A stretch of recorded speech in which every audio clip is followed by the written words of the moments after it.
Team India captain Rohit Sharma సంచలన నిర్ణయం తీసుకున్నాడు.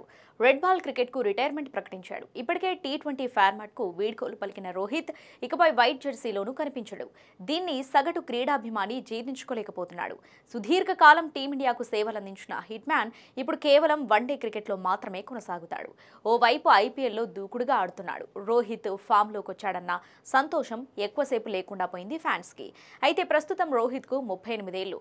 టెస్టుల నుంచి తప్పుకొని వన్డేపై దృష్టి పెట్టాలి అనుకుంటున్నాడు.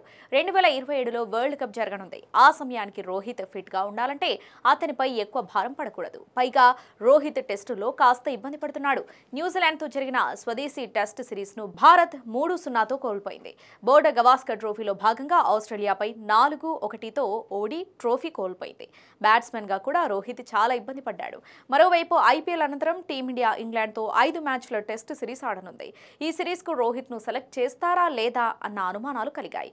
ఈ కారణంగా రోహిత్ టెస్టులకు రిటైర్మెంట్ ప్రకటించినట్లు తెలుస్తోంది. ఇక రోహిత్ రిటైర్మెంట్ పై అతని భార్య రితికా సజ్దే హార్ట్ బ్రేక్ ఎమోజీతో రోహిత్ పోస్ట్ను ట్యాగ్ చేస్తుంది. వాస్తవానికి రితికా కూడా ఓ అభిమానిగానే రోహిత్ కోసం మైదానానికి వచ్చేవారు.